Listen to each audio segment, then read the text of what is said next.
To all the participants, I request you to please open your video. It's a better view. All right, we all are here for interactive session from Ms. Babita on topic career in counseling psychology and future prospects. Ms. Babita is a research assistant at JIPS, that is Jindal Institute of Behavior Sciences at OP Jindal Global University. Also, she has been practicing as a psychotherapist. She has an experience of 3+ years in counseling and therapy. Without any further delay, I request you all to please welcome Ms. Babita to the platform and perform herself. Request you all to please drop your any queries in further chat box, and we'll be giving the feedback link at the end of the session. Ms. Babita, please come on the platform and please express it.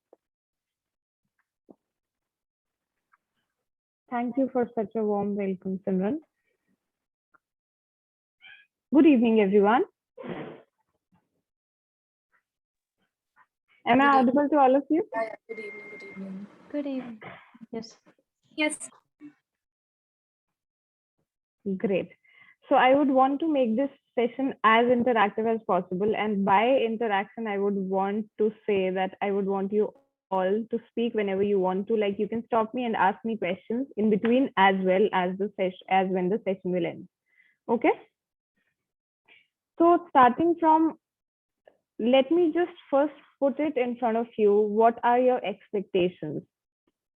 What are you thinking? What are we going to talk about now, except for counseling psychology that we can see on the screen, right? What is it that you people are expecting me to talk about? No. Yes? Anybody?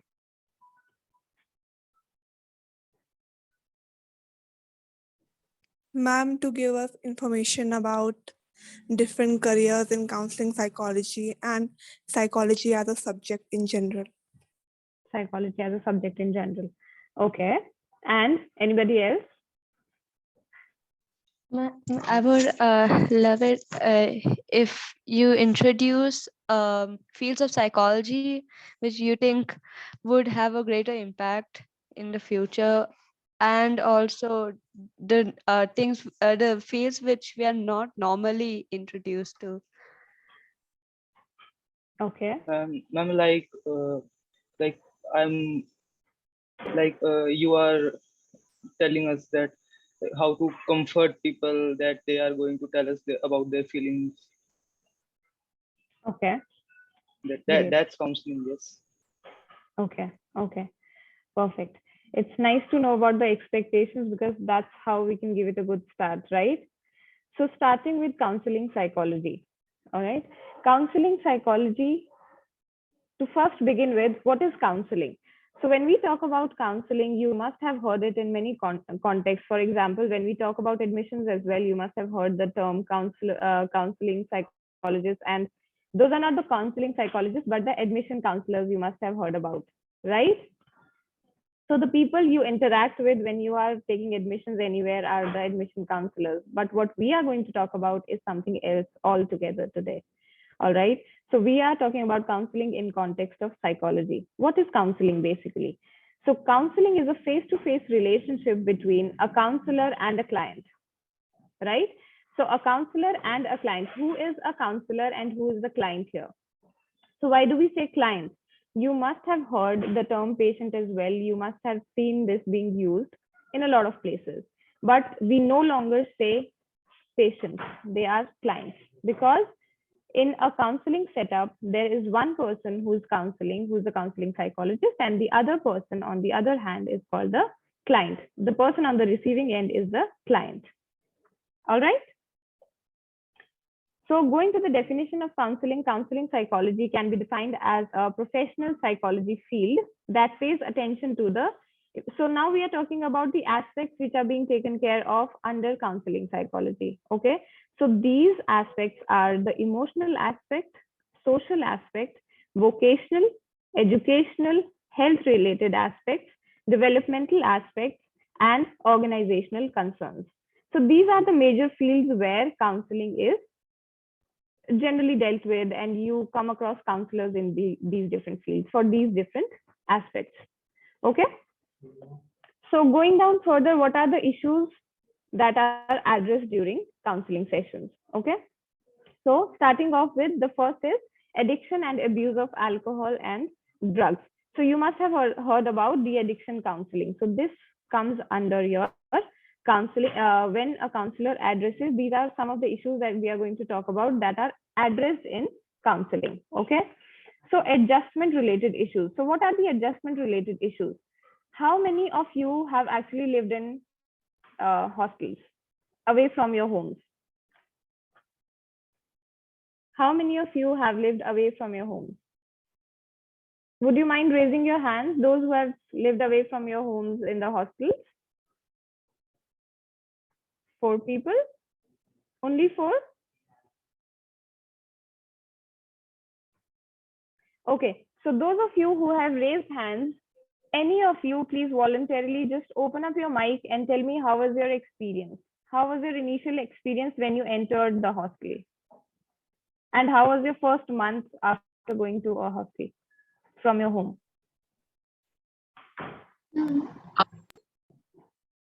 I was like when I first entered, I was really nervous. I did not know the people there, so it was like very nerve-wracking. And after a while, I kind of just adjusted there. But it was really very nervous, and really I had an anxiety, like an anxiety, like I don't know what to do, what will happen there. So yeah, that. Okay, so you faced the adjustment issues, right? Initially, in your initial days of hostel? Yes, ma'am. Okay. Anybody else who would like to talk about it? Good evening, everybody. This is Harshita Agrawal. I was in the hostel for like 4 months, and I come from a very toxic place, and then it was I had issues with adjustment and timings and protocols, but it was such a welcoming experience. Maybe it was just my hostel or people there, but it depends on people to people, how they experience stuff and everything. I very honestly had a panic attack on the third day itself, that how am I going to adjust when people are so, strict with everything. But then after, like 5 days in, I was completely normal. I did have like issues with things like timing. I am a very lazy person, so I was supposed to keep everything clean and everything. I had a difficult time, but it was great after a point of time. Great. That's nice to know. So the reason why we are talking about these adjustment issues is because all of us, we do face it from time to time. If we are getting into a new, for example, if we are going from school to college, or from college to job setup, we are leaving our comfort zones behind, right? That is when we face adjustment issues. And when we are leaving our comfort zones behind, we need somebody who would address these problems, right? So in such cases, you would either find some friends who are welcoming enough, or maybe people who are adjusting enough, or maybe accepting enough, right? And in some cases, it reaches the levels like how I talked to you people.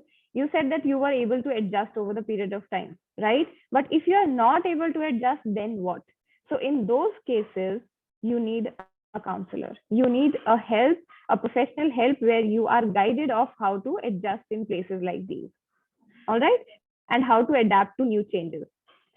So that is one area where you have to know that counseling helps you. And then anger management. So a lot of us in our daily lives, we face challenges managing our anger. You must have seen people with having mood issues as well, right? Somebody who faces mood swings a lot of mood swings are there. So anger management is also there. Management of emotions. How do you manage your emotions? All these things, this also comes under counseling. Then we talk about anxiety. So anxiety is what? So to understand anxiety, in your case, the best example is before you are sitting for an exam, do you feel a little weird kind of a feeling? Butterflies in the tummy, you don't know what to do. How many of us have felt anxiety, if I term it anxiety? How many of us have felt a little discomfort before entering the examination hall, before writing an exam, or before sitting for a viva?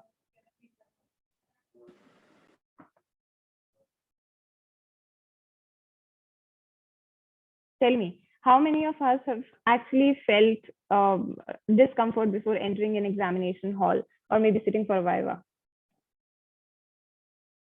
22 participants have raised hands. Nice. So we all have gone through it, right? What does that mean? That from different time to time, from different times, we do face anxiety. We do face the discomfort. What is that discomfort? That is something, again, which is addressed by a counseling psychologist. Okay. And then depression, stress. What is depression exactly? So prolonged stress is something which is called depression.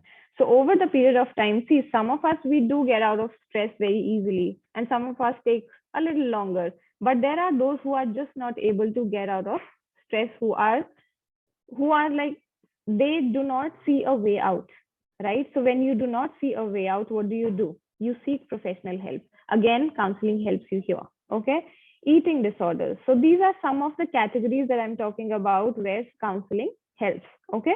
Relationship difficulties. Now, relationship difficulties can be related to your family. It can be related to your friends. For example, if you are shifting to a new place and you have to adjust with somebody in the hostel, right?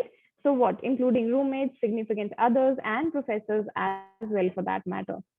So in a social setup, for you to feel comfortable, for some people, they get adjusted well. For some people, it gets a little difficult to adjust. Okay. So in a situation like these, somebody who comes to your rescue again is a counselor. Okay. Stress management, thoughts of suicide or preoccupation with death. So somebody who's talking about self-harm or something of that sort, these thoughts, again, you have to refer to a counselor. And trauma. All right. So these are the fields. These are the fields, or these are the issues where we need a counseling psychologist, where you need professional help. Okay.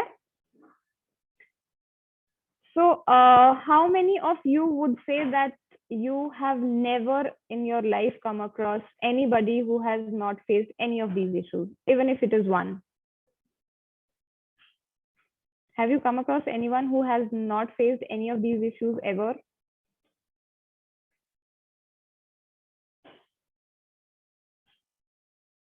I don't see any hands raising. Makes sense, right? So we all are facing any, like, I'm not saying all the issues, but some of the issues we do come across in our day-to-day lives. Okay, it can be. Eventually we cope up with that. We don't need any any further counseling and all. Definitely. So most of us, we cope up with these, right? Most of us, we know the coping strategies of how to deal with these problems. But when we see that, okay, we are not able to handle this anymore, we need to seek professional help, right? So going further. Okay. So then comes the group counseling. Now there are two types of counseling. There is group counseling and there is individual level counseling. Individual level counseling is when a counselor is giving counseling to counseling to one client. Okay, so there are only two people involved. In group counseling, it can be with a family, it can be with a group of people, it can be with a class. For example, a counselor talking to the class, okay, and regarding the adjustment issues or stress management, anger management, like generic issues. Okay, so this is what group counseling is. So now group counseling is a form of therapy where people with different experiences come together with a professional therapist, right?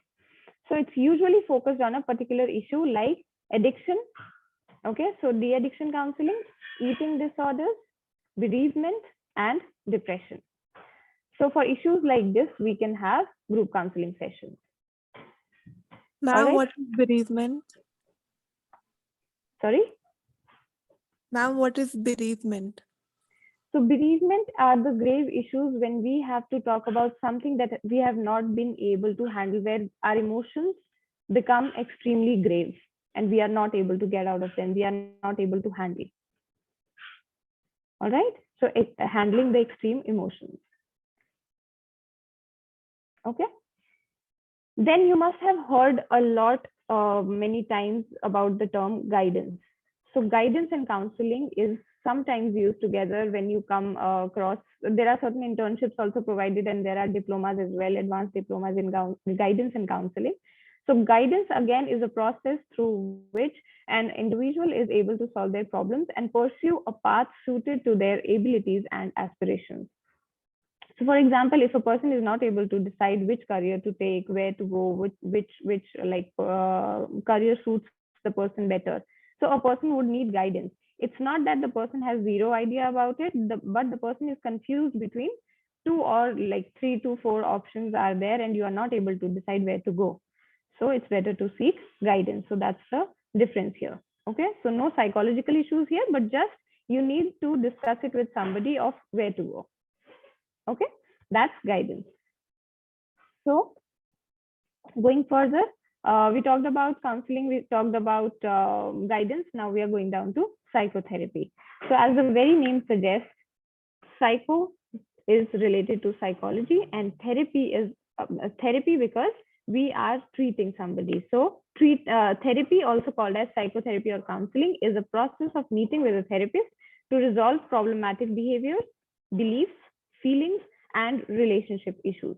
So it can be any of these. All right. So psychotherapy, one would go for psychotherapy in case of if a person has been feeling that he has anxiety disorders, anything. So you cannot just by saying, or maybe just by talking to a counselor cannot label you as having some disorder, but there goes a whole process of testing behind it. All right. So anxiety disorders, mood disorders. So when we talk about disorders, these are to be tested by a clinical psychologist, and then only you will be, or anybody will be labeled as having a disorder, and then only they proceed further with the psychotherapy. Okay. So this is a longer process. Okay. Addiction, personality disorders, and schizophrenia again is another disorder. Okay. Clinical disorder. So what is the main aim and goal? Okay, so there are 5 most commonly named goals of counseling. What are these aims of counseling? Enhancing the coping skills. Enhancing the coping skills of a person of how to be better able to deal with the problems. Okay, so in goal of counseling, it helps individual to cope with the new situation, the new demands. New situations and new demands is what? For example, the moment when I talked about the adjustment in a hostel at a new place, what would you need? In that particular situation, you would need to adjust, right? How do you adjust? How do you adjust to that new environment? What are the new demands that you have to meet to be able to adjust in that environment? Okay, so those are the coping skills that you would need, enhancing coping skills. So it helps you in enhancing those skills. Number 2 is promoting decision making. So sometimes you find yourself in situations where you are not able to decide anything, where you are not able to zero down on your options. That is where it helps you in decision making. It gives you better options of how to zero down on the options of whatever you have at present in the hand, if there are any confusions. So to learn personal sacrifice, time, energy, and money. Counselor provides you information, clarifies and sorts out personal characteristics and emotions and even attitudes affecting decision making. All right, so it helps you clarify the doubts. It's more like clearing the clouds and being able to see the sky clearly. You understand? Is it clear so far? Or am I going too fast? You can stop me and tell me, please.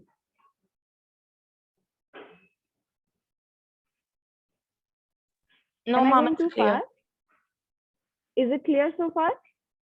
Yes. Yes, ma'am. Yes, ma'am. Yes, ma'am. Perfect. Perfect. Thank you so much for responding. Yes. So number 3. So talking about the aims and goals of counseling. Number 3 is improving the relationships. So how does it help you improve the relationships? Now, when we talk about counseling, it is not just about your personal problems, but it helps you adjust in your social environment as well. So when we talk about improving relationships, when clients have major problems with relation to other people, for example, you have adjustment issues, you are not able to adjust with people around you. You think that, everybody else has issues. It's not me, it's them, right? Or maybe when you are thinking that I cannot adjust with these people, it is becoming almost impossible for me to adjust into this environment, right? So how do you improve your relationships with others? It gives you a new perspective. All right. So one example that I can give you here is that counseling is more like giving you, okay, so how many of you have your cameras on? I would like to see. Anybody? Okay. Can I randomly pick up anyone? Yes. Christina, are you okay? Like, can you open up your mic? Yeah. Okay. Am I audible to you? Yeah, you're audible to me. Okay. So if I ask you, for example, I'm sitting like this here, right? I have my laptop right in front of me. Okay. I can see the laptop. I can see you in the laptop. You're there, right? Do you think I'm Yeah. able to see what is there at the back who's standing behind me if the camera was not there? I'm sorry, could you please just repeat If it again? if the camera was not there and I was like Okay. sitting next to you and talking to you, do you think I would have been able to figure out who's there behind me or what is there behind me? What is going on? Yes. I guess like you'll not be able to like, categorize it like who is behind me, like if the camera is not on. Right. Do you think I will So know I what would is say going on behind me? no. I can just see like you because your camera is on, but like if the camera wasn't there, so like probably I would not have been categorized like what is going behind you and like how many people are sitting over there with you. So yeah. Okay. Perfect. So what I'm trying to tell you all is, thank you, Christina. So what I'm trying to tell you is, when I'm sitting here or wherever, whichever situation I'm in, the only view that I can get is 180 degrees. I know what is going on in front of me. I do not know what's going behind me. Similarly, there are situations where we do not know the 360 degree view of what has happened. We do not know what the other side of the story is. In most of the cases, what happens is that we are completely unaware of the other side of the story. We do not know why the other person reacted the way the other person reacted. We do not know how the other person reacted and why did he do so. In case of professors, in case of parents, from what point of view is that person saying what he is or she is saying? We have completely no idea about it, right? So to have that 360-degree view about any situation, it gives us clarity when we go to a counselor. That counselor, similarly, how when we go to our friends, what happens is that the friend of yours will tell you that, you know what, think it this way. Why don't you try thinking it this way? Why don't you look at it that way? Right? What does it exactly do? It gives you a 360-degree point of view. So you have a better clarity about the situation, right? So when you get that 360-degree view, you are in a better position to handle the particular situation. So that is how it improves your relationship. Am I clear so far? Yes. Yes, ma'am. Yes. Right? So this Yes, is the goal of a counselor. This is the goal of counseling. Okay. So going down further, number 4 is facilitating the client's potential. So how many of you have actually seen this movie, Dear Zindagi? Yes, How many ma'am. of you? Please raise your hands. How many of you have seen this movie?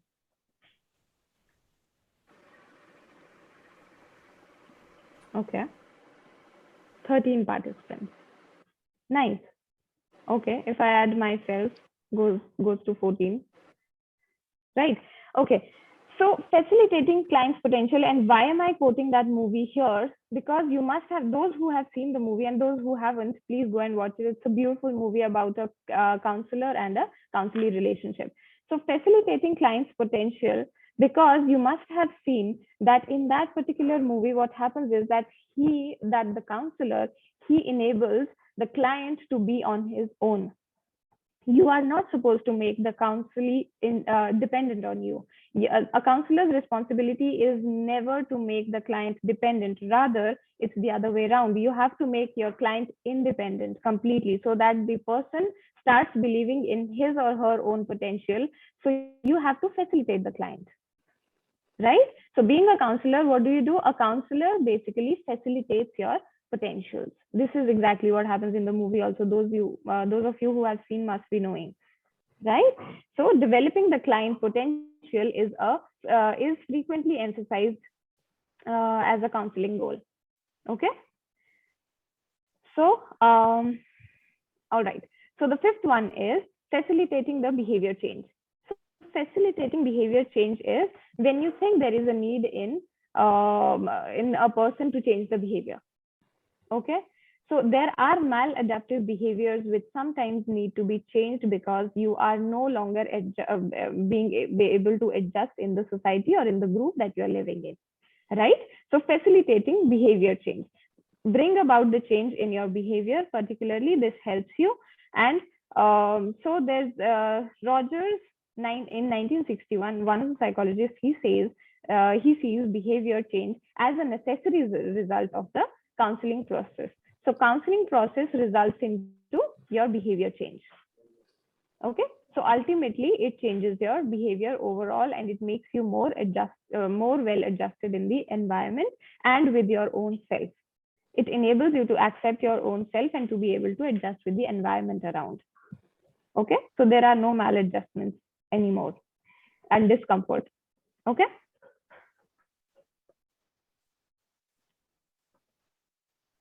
So talking about the role of a counseling psychologist, we have discussed this enough. Still, I would like to read these points out for you. So counseling psychology concerns with wellness, personal growth, career, education, and development. Okay.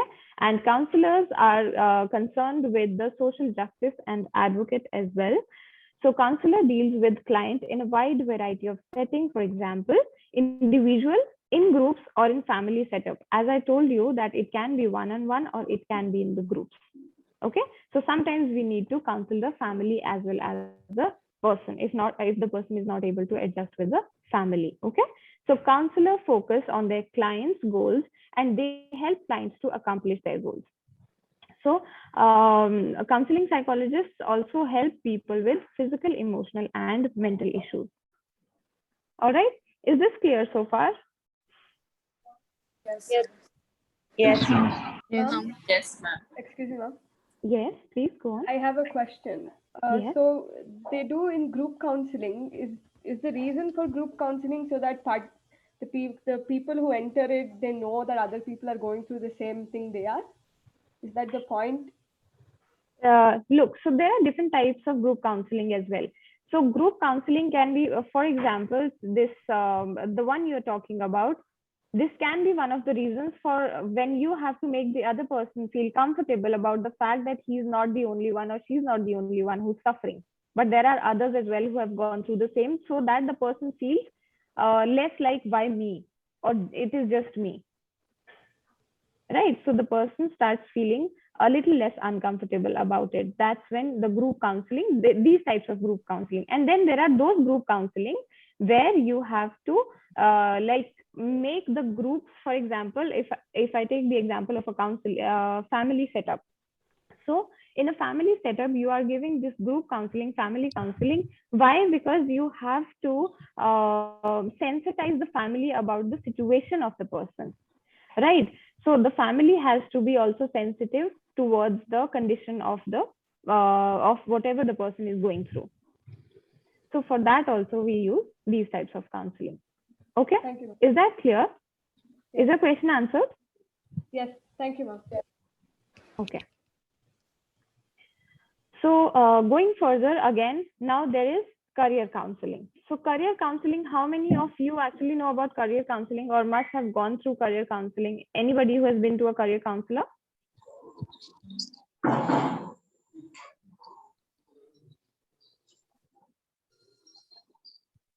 Okay. This Yes, please. time limit. Time Yes. limit. Yes, okay. Anybody saying anything?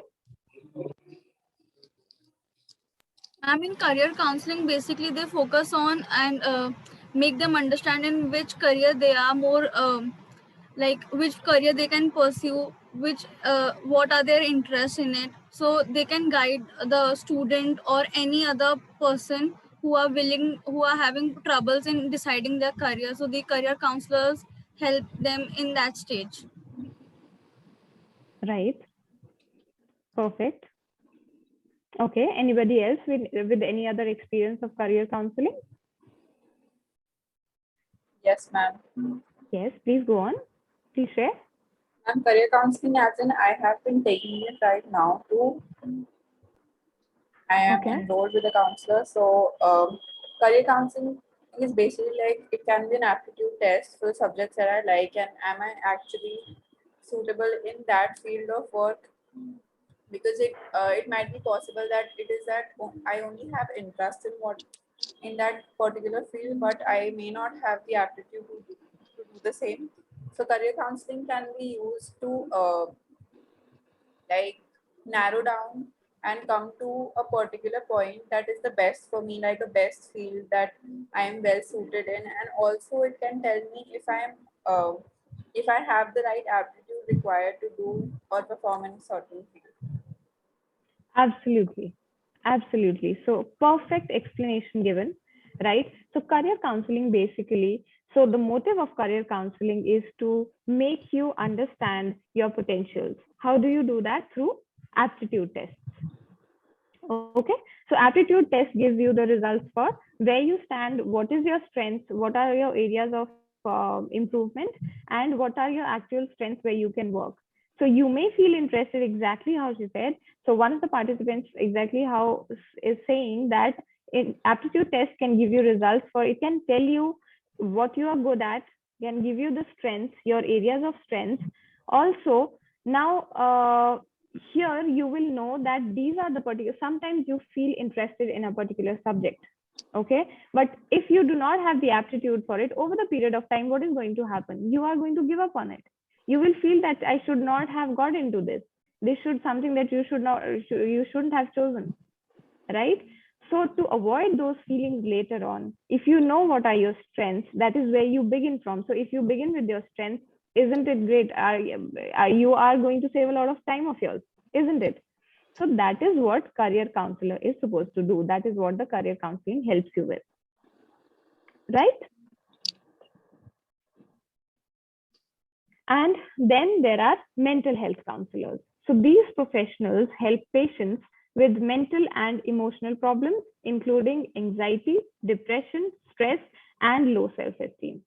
How many of you, so talking about low self-esteem, how many of you have faced problems in going and talking to a crowd? For example, if you have to stand in front of 100 people and speak, how many of you feel uncomfortable about it or makes you conscious? I actually feel like so uncomfortable to talking to new people. Like I'm not really good at communication, but yeah, like I don't know, but yeah, I'm kind of an introvert. So Okay. All right. Okay. So 15 participants have raised their hands and they are saying that they have issues in going out and talking to a crowd. Standing on a stage makes you, what is the feeling like? What stops you? What exactly stops you? What are the thoughts that go behind when you think that you have to go and talk to these many people and, stage fear? Why does that come in? What is that first thought maybe that strikes you? Why can you not talk in front of a crowd? can I say? Yeah, please go ahead. I actually feel like really scary, or like I think that like people will judge me, like if I'll just go and talk to them. So like I kind of push myself backwards, like to not to talk to them. So like that's why I don't go to people and like straightly talk to them like a normal conversation never happens with me. So yeah. So if I may categorize it, is it the fear of being judged? We can say that, but yeah, like there are a lot of feelings which I can like speak like the I think I just like maybe you're getting me, but like I don't know, there are a lot of feelings which I can't tell you, like probably like Right. scary Can is I add there. something here? Yes, please go on. Yeah, actually, I can relate. I don't know who was speaking, but I can totally relate. I feel that there's kind of butterflies in the stomach in a weird way that they'll talk about me Yeah, and so like lack about of confidence. And I feel that, oh my God, what will they talk about me? They will judge me so badly that they will talk behind my back, basically. So, if that makes some sense. Right, right. Absolutely does. Every feeling, every emotion that you have makes sense. Everything makes sense. Right? So, yes, mental health counselors basically help you increasing your low self-esteem also. There's a process there, you have to attend sessions, and there are a lot of things. There is a whole lot of process that goes into it. Right? So, helping you with low self-esteem is something which is taken care of by a mental health counselor. Okay? And so how many of you, again, we are talking about the same thing, mental health counselors, how many of you fail to say no? How many of you fail to say no? And sometimes. sometimes it Sometimes, okay. happens. Yeah. Okay. How many of you really feel like, I should have said no, why did I say yes, why I should not have agreed to it? I'm like a people pleaser, and like even if I want to say no, uh, I mean, even if I want to say yes, I will. I mean, it's just I need everyone to be happy, so I'll do whatever, and like, yeah.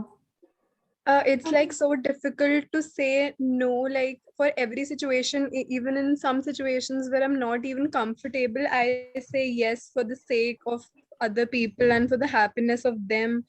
Like I just cannot say no to people. Like I just cannot. It's really difficult. Mom, it happened to Absolutely. me because like I'm a year one IB student and our school just started and we were having like so many competitions and all that. And I didn't want to burden myself like so fast, but I just could not say no. I really wanted to do it, but then later I regretted like, oh my God, why did I take so many things up for myself? Right? So yes, absolutely. Thank you so much for sharing your experiences. So yes, there are times when we fail to say no, even when it is absolutely required for our peace of mind. So that is a part of your assertiveness training, which is again taken care of by a counselor. Okay, so somebody who helps you with enhancing your assertiveness. How do you be like, how to learn to be more assertive, how to say no. It's not, being assertive is not just about saying no, but it is to, for you to understand that when it is required you are supposed to say no, and where, how do you do that, how to say no without being uncomfortable about it, right? And how to be assertive. If you want something, or maybe if there is something that is of your interest, how do you put it forward without being rude? May Right? I add something? Yeah, please go on. Who's it? I was saying, I guess being assertive and self-esteem has something to do together, because till the time you do not have enough confidence in yourself, I guess maybe till the time you're not like very much comfortable with your own self, you would try to do things that, as someone said, that being a people pleaser, it might not be Absolutely. a bad thing every time. You might feel like, okay, if I do this, maybe people would think good about me, and it may be possible that I would get more comfortable doing that. Sometimes being people pleasing is Absolutely. When a you are way seeking to, validation, more or less.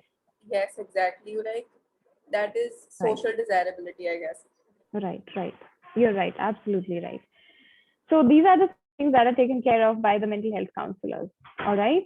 So going down further, school counselors, we must have seen school counselors in our setups, and there are a lot of schools who are like where it is mandatory to have school counselors now, because in a school setting they may offer therapy to students depending upon their training. So what is it that is like you are being trained?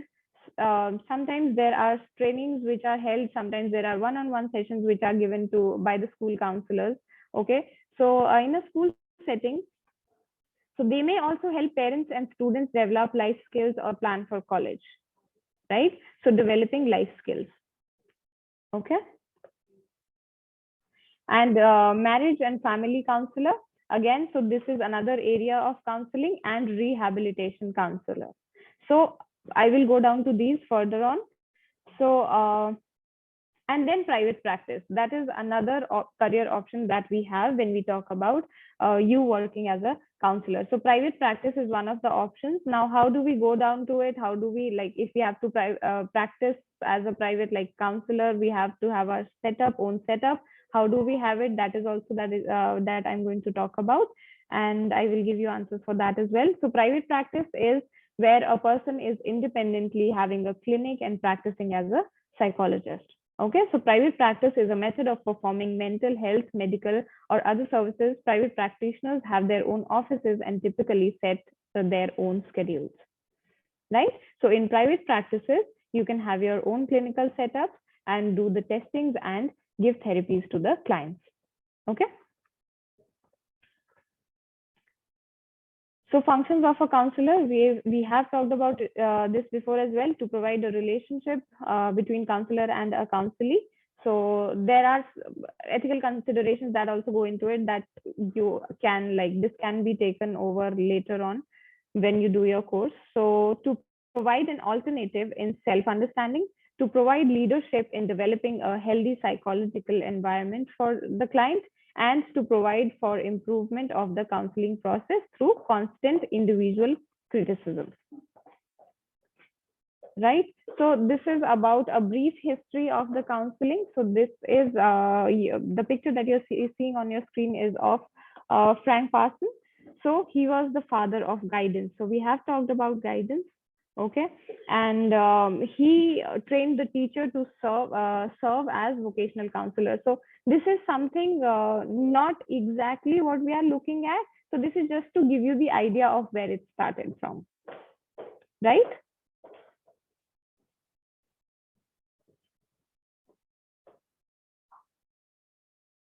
Okay, so this is where it started from. This is where the need first arose to have counselors, and why do we need counseling, and why do we need psychological tests, right? So the first tests which were used in army during World War I were the Army Alpha and Army Beta. So these were the intelligence tests basically, okay, for the recruitment in army. And going down further, so Carl Rogers again is a therapist, and he was the first one who wrote a book on counseling and psychotherapy in 1942. Okay. Okay. So this is again about the history of counseling. So these are the major counseling perspectives. Is there anything that you would want more clarity about at this point in time? You can tell me before I go down to the major counseling perspectives. Ma'am, I had a question. Yes, please. Earlier, you mentioned that one of the advantage of group counseling is making the client feel that she is not alone, and others also are also facing the same problems. But what if she is very uncomfortable discussing their problems out in front, and they want something private to be done? So, is it possible that they can go through individual counseling? Absolutely. It's completely a choice. Look, so group counseling, how does it work? You do not have to really talk about your problems. You can just go and be a part of that group. So such groups are also open for everybody.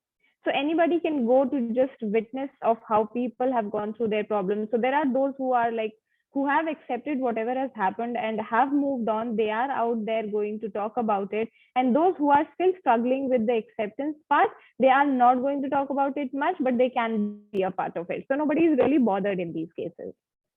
Okay, thank you. All right. So it doesn't give you that discomfort because you will not be pinpointed to talk about your problems. So that is just to make you feel comfortable that, okay, if this has happened with me, there are many more other people who have maybe suffered more than this, or maybe something of the similar sort. Right? Okay. Is your question answered? Yes, it is. Okay. So talking about the counseling approaches, so there are different counseling approaches like psychoanalytical, affective, cognitive, and behavioral. Okay, so when you take up your course of counseling psychology, you will be studying all these. So I would not go much deep into these therapies. These are your major counseling therapies, which will be covered under your course if you take up the course. But now we are going to talk about what is the process of getting into these counseling fields. All right. So I'm going to stop share my screen.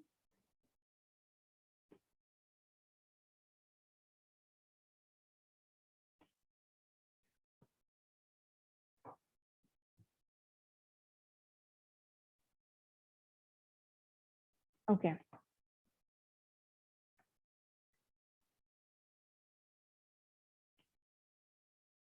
Yes.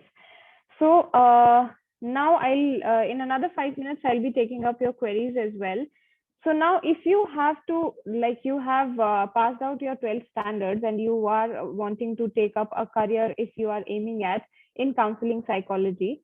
So counseling psychology, first of all, there are options you can, as a counseling psychologist, you have options of working in almost every field. Almost every field enables you to work in as a counselor. For example, you can work in colleges, you can work in schools, you can work in corporates, you can work in army setup as well, defense services.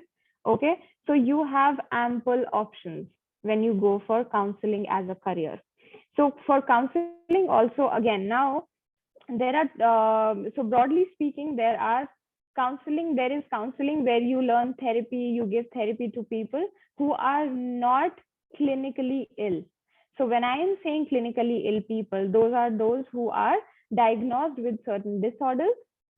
Okay, and that is done. Who does that classification of disorders? Who would label a person as having a disorder? Is somebody Psychiatrist. Psychiatrist. Psychologist. Clinical Clinical psychologist. psychologist. clinical psychologist. Okay, so how to become a clinical psychologist? Once you are completed with your bachelor's in psychology and then your master's in psychology, then you go on for a degree which is called as MPhil in clinical psychology. That is what enables you to become a clinical psychologist. So what is the difference in a clinical psychologist and a counseling psychologist? The major difference here is that a clinical psychologist is a clinical psychologist can do the testing, okay, and can have an independent practice, which a counseling psychologist cannot have, because a clinical psychologist is given a license by the Rehabilitation Council of India, which is RCI. So only people who have done their RCI, their MPhil in clinical psychology from RCI registered institutions, they will be able to do the testing. Okay, and that's when you can have your independent practice. And for counseling psychology, if you have not been registered under RCI, you have not done MPhil in clinical psychology, then also after your master's, you are eligible to do your counseling. You can practice as a counselor. I have practiced as a counselor in the same manner. I have my MPhil, but not in clinical psychology. Okay, so I have my MPhil in psychology, general psychology, and I have been practicing for like 3+ years now. Okay, so you can work as a psychologist, counseling psychologist after your master's, bachelor's in psychology, your master's in psychology, and then you are good to go. You can practice as a psychologist in a school, in a college, in any corporates, like what I talked about. Okay, so these are the options that you have. So as a psychologist, you are almost open to each and every field where you would want to work. So counseling services are required almost everywhere. Okay. So, and so you will be having further sessions as well, where different fields of psychology will be talked about. You will have more clarity about things then. And there is, you have another session on difference between clinical psychology and counseling psychology. There you will have more clarity. So I would request you all to please attend the rest of the sessions as well. It's going to be very helpful and you will have more clarity about the other fields also. Okay. So this was more or less about counseling psychology. If you have any questions, please go ahead. All right, so before you proceed for your questions, okay, let me see the chat box.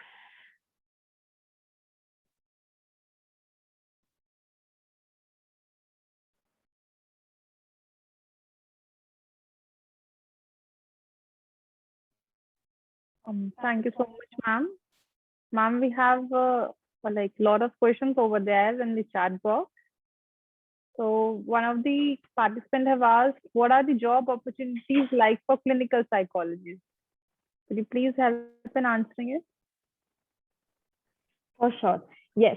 So as a clinical psychologist, if you have done your MPhil from an RCA registered institute, you will be able to work in clinical setups. You can practice, like have your own independent practice, and you can work in hospitals. You can work again in schools and colleges as well. And organize some of the organizations also hire clinical psychologists, so you can work in organizations also. So as a clinical registered RCI registered clinical psychologist, you are open to work in hospitals and clinics and colleges, organizations. Yeah. All right. So the next is, could you please let me know, this is something for me, how counseling is different from power talk or a motivational speech? And this is someone, Sanjit Thakur has given this question, how counseling is different from a power talk or a motivational speech?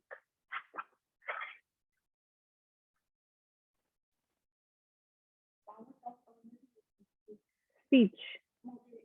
Power talk or a motivational speech? This is what they have asked.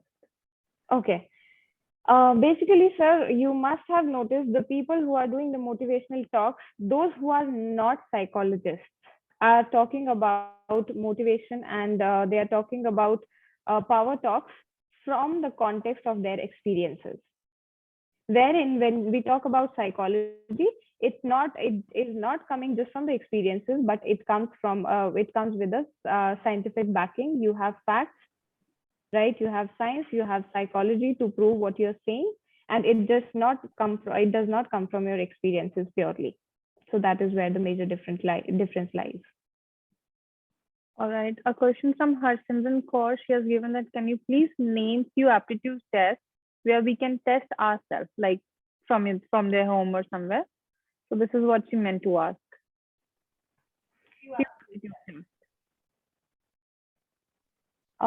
Okay, so what you can do is you can write in your query to Simran ma'am. You must be having the ID. All right. So I'll share the names of the aptitude tests which you can take up. Okay.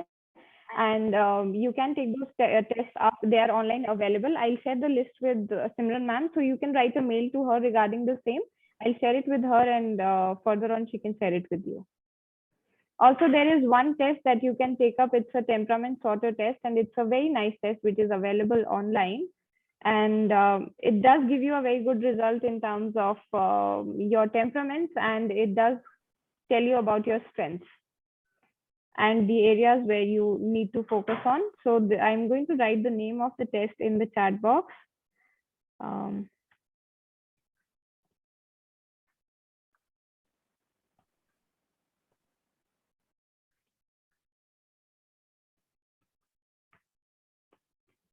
So you'll find this website, and there you can take the test. It's free of cost. It's a temperament sorter test and a very nice test. Another question from Simran. She has said, ma'am, can you please suggest few ways by which we can make decisions easily? Okay. So, all right. So making decisions easy. Look, one thing that we have to always understand is that we do not have to catastrophize anything. By catastrophization, I mean that you do not have to think of anything as like overthinking ruins everything. We understand that. So take baby steps, break down your goals. Breaking down your goals is something which really, really helps you. Breaking down your goals as in, I think there's some internet connection. Now it is okay, ma'am. Please go ahead.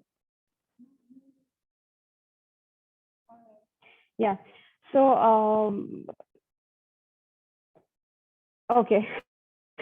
So we were talking about goal breaking. Okay. So when you have to make the decisions, you have to break down your goals. You can break down your goals saying, for example, what is it that you have decided to do 5 years down the line? Where do you see yourself, and how do you plan to reach there? And then you can break down into 1 year down the line, where do you see yourself? And just measure your goals every day if you are reaching where you aim to reach. You have to see your progress every day. So that's how you will be able to better make your decisions. Also, try to weigh the pros and cons of whichever decision you are taking. So your decisions have to be, always remember, just ask yourself, are your decisions emotion driven, right? Or they are rational driven. Okay, so there has to be a rationale for everything that you do. So your decisions do not have to be just influenced by your emotions, just because you are thinking that for this particular moment I'm feeling right about it, so I'm taking that decision. So it's better that you always make a rational decision for the longer run. Okay, I hope that answers the question.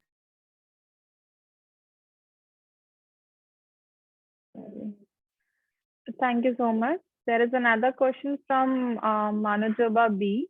What impact the National Bill 2020 for allied and healthcare professionals will have all aspiring psychologists? Will everyone need to get registered to practice?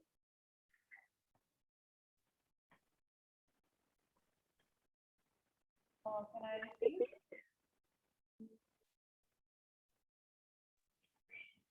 Okay, so not everyone has to be registered for practicing, because as I earlier also said, it has not changed as per that bill, also as per the recent bill as well. So if you have to practice as a counseling psychologist, you do not have to be registered. Okay, so very soon we'll have another body coming up that will register people without RCI also, because you are giving therapies and you're practicing as counseling psychologists. So, but then for now, you do not have to, again, you do not have to register yourself. Even after you have completed your master's, you can work as, and apart from just your master's, you can go in for this diploma in guidance and counseling, which enables you to practice as a psychologist, as a counseling psychologist. So you need not get registered yourself.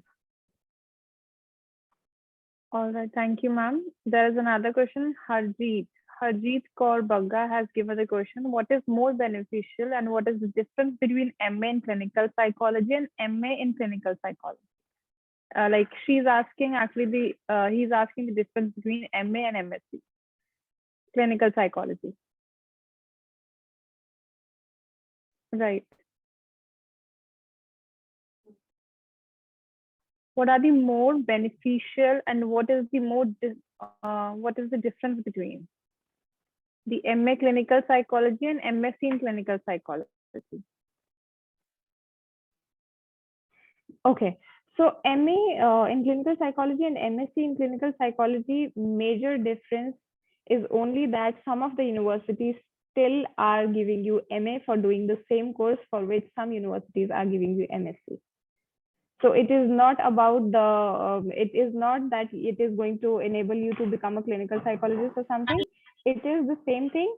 Clinical MSc psychology or MA psychology, it is the same degree, but in some universities it is considered as MSc, but in the rest of them, it is considered as MA. Right? I hope that answers your question.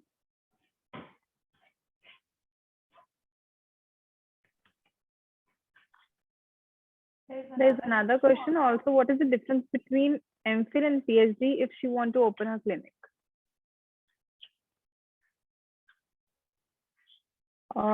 She want to ask if she want to open a clinic. So what is the basic difference between the MPhil and the PhD? And what would be a better option for her to open her clinic? Oh, nice question. Okay, so what enables you is MPhil, registered MPhil clinical psychology. MPhil from an RCI registered institute enables you to open up your own clinic. PhD is towards academics. So PhD would not ensure you, like it does not permit you to have your own clinic. If you have done your PhD, you are towards your academics, and that's a completely different field.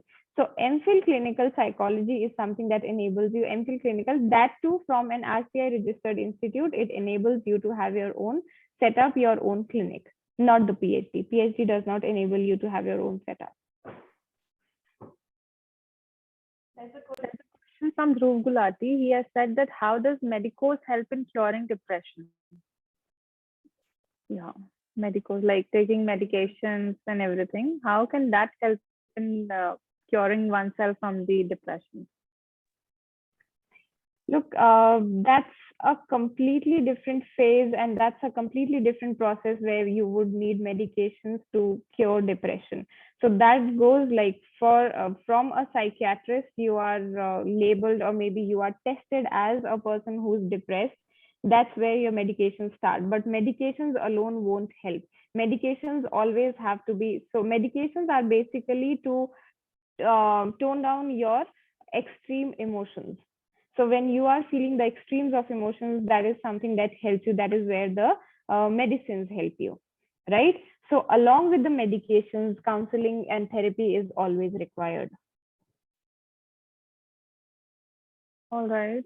There's questions. I hope this is well answered for you, Dhruv Gulati. Okay, there's another question. What has been more scope for clinical psychologists or counseling psychologists? Which has the most scope? Like what she meant to ask. This is question by Simran. That what has more scope, clinical psychologist or a counseling psychologist? Just a basic difference, I guess she's asking. I really love answering this question always. So the basic difference that is there in a clinical psychologist, practicing clinical psychologist and a counseling psychologist is, see, the scope is same. Whatever profession, whatever field you are in, the scope is same if you are putting in efforts, right? Enough efforts required, persistence required, and if that perseverance is not there, you will not succeed in any field for that matter. And when we talk about clinical clinical counseling, clinical psychologist and counseling psychologist, you can do well in both. Depends on your interest. Similarly, how if you do not have your inclination towards testing, and if you get into testing just because you will earn well there, will it make sense? Will you justify? Will you be able to justify what you're doing? And for how long will you be happy doing what you're doing? That's the question. So you will be able to excel in both of them. It completely depends on where your inclination is, right? So both have good scope. It just depends on which side do you want to go for. Thank you, ma'am. There's another question that, ma'am, can we open our clinic after pursuing clinical psychology? Definitely, yes. MPhil clinical psychology, that too from a registered RCI institute. Again, so you can visit the website of RCI, Rehabilitation Council of India. Do visit that website. You'll like it. You'll understand what I'm trying to say. You will have a better clarity. Also, like we'll be having another webinar for training and internships. That will be taken by Ms. Rakhi, and she'll guide you about the RCI, how you can go further about the registrations and everything. So this will be going to take place on 17th July. Maybe she's going to better explain you. Before that, you can do the research and everything so that you have more number of queries regarding RCI and everything. We have a question from one of our registered candidate, that is Tanvi Chopra. Can a clinical psychologist work with population that is not chronically ill? That is, I guess, you to ask. Absolutely. Absolutely. See, the reverse cannot be true here. A person who has not done clinical psychology will not be able to work with chronically ill patients, but a person who has done clinical psychology will be able to work with the normal population. I hope that answers your question, and I hope you've understood that a clinical psychologist or registered clinical psychologist can work with the chronically ill patients as well, and that that person can work with the normal population also. But somebody who has not done clinical psychology will not be able to do it, like will not be able to work with the chronically ill patients. Okay, so Simran ma'am, just give me a moment. I have to ask them a question. Okay, participants, are you all there? Please raise your hands if you're there. Yes. Okay, so I have a question to ask. When you write your papers, what is that one thing that you wait for after writing your papers? Write it in the chat box. Just drop down one word answer. What is it that you wait for after your exams are over?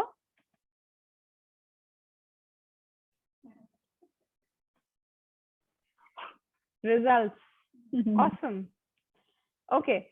So we wait for results after the exams because we have worked hard for them, right? Results and food. Yeah, because we starve ourselves, right? You're right. Okay.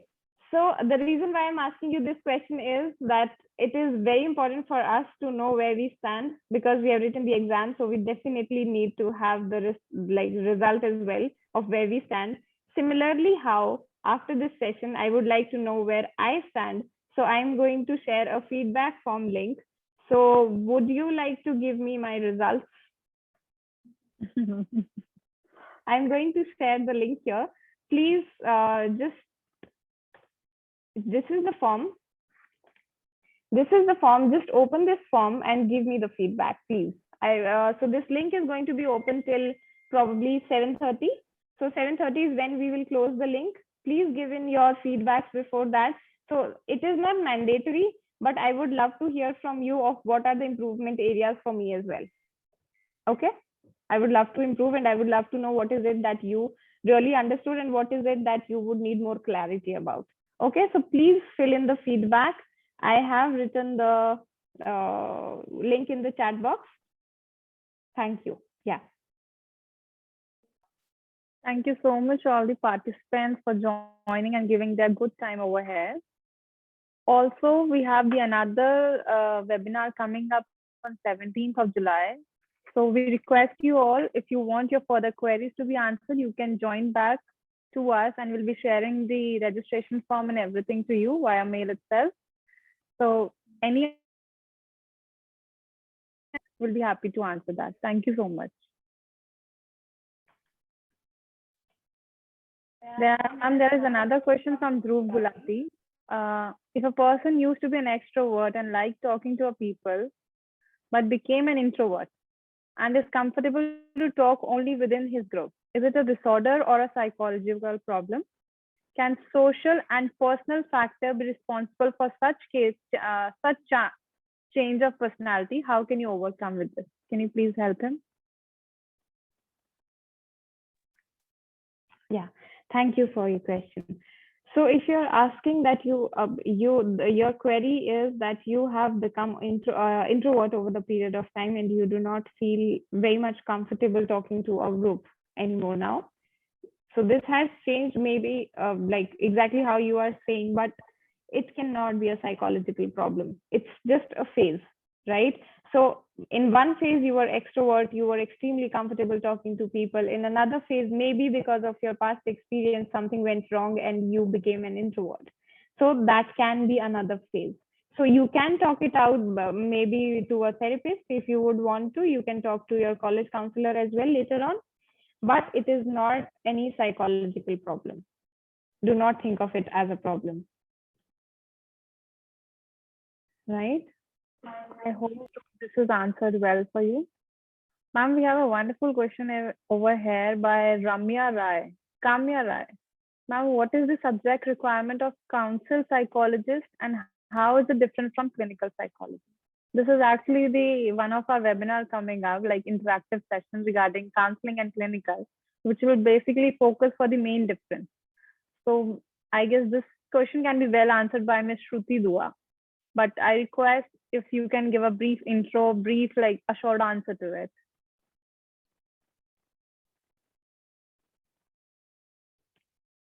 Okay. So thank you for the question, ma'am. So what is the subject requirement of counseling psychology? I guess you meant to say counseling psychology here, and how is it different from clinical psychology?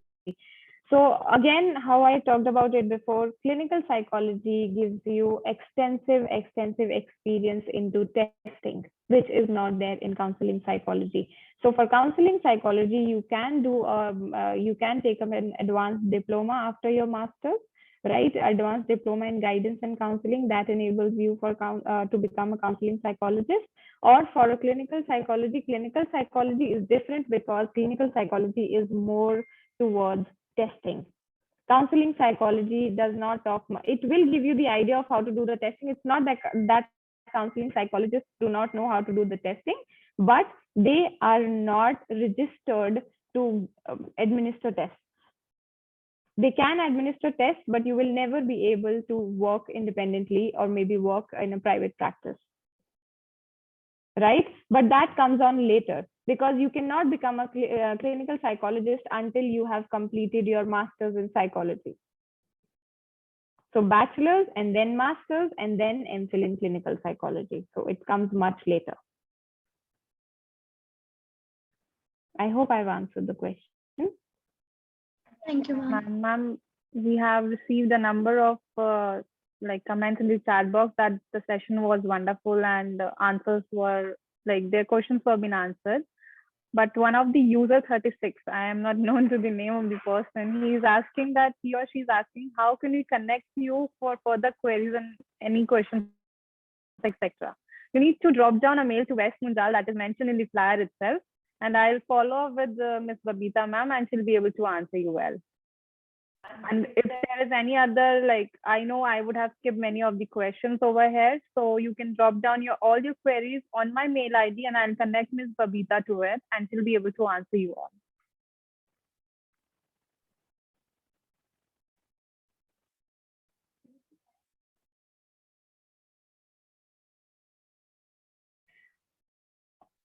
All right, so I hope I'm audible. So I would really love to see you all here in the campus.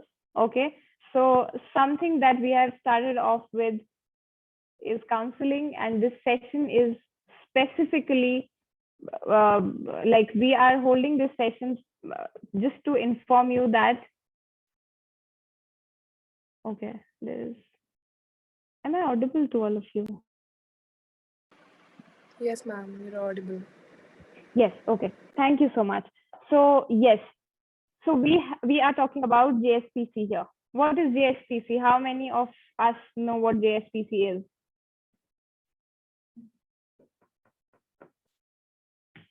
Any idea about JSPC? Ma'am, is it Jindal School of Psychology and Counseling? Jindal School of Psychology and Counseling. So we have a world-class faculty here, right? I have been almost working here for a year, and it's a lovely, lovely journey. I really hope to see you all here on campus and wish to take this journey further with you, right? For any admissions contact, you can call upon me on my contact number mentioned in the flyer. Also, we have opened the campus visit, so you can click to this link and book your slot whenever you want to visit to the campus, and we'll be able to make you meet Ms. Babita ma'am, make you meet many of the people of like who are working into the research fellows, so that you can have all your queries solved. So this is the link that I have forwarded in the chat box for your campus visit. If you want to come down and have all your queries solved regarding the psychology school, you can come and have a look at it. Thank you so much.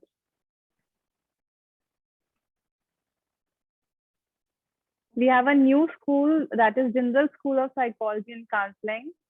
So I can drop down my contact number for your further help.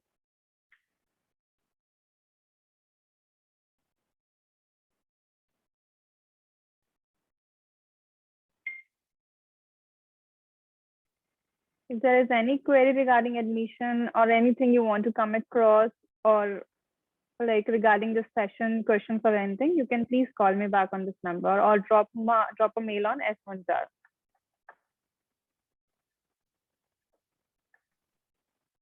Thank you so much for the participants for joining in. Yeah. Sharing another link to you shortly by tomorrow night for registering for 17th of July session. Thank you so much. Thank you so much for all the participants for being so patient and for being so interactive. It was lovely having you all here. And trust me, it's one of a kind. This course that is designed and the school in itself, it's one of a kind, right? So even if you go around and look for a course like that, if you find any, please inform me also about it, because I haven't seen one. So this is a beautifully designed course. You can go through the brochure. You must have gone through. It has been shared with you.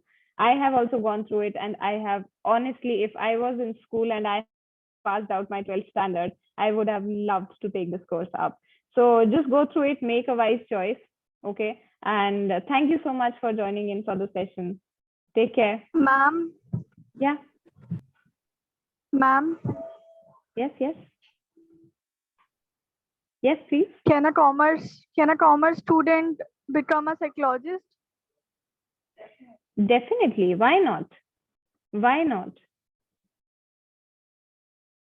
Definitely. You can take up this course for sure.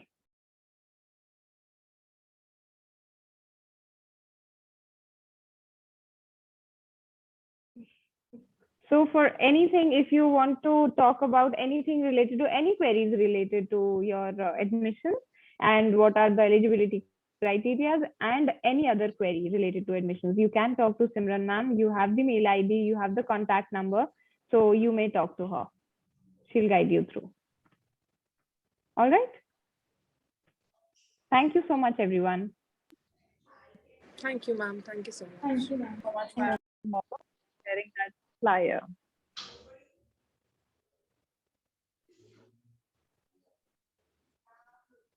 Yeah, we'll be sharing that. We'll be sharing that link for the 17th webinar. We'll be sharing. We haven't opened it yet because this was our first, and we'll be giving to you by tomorrow.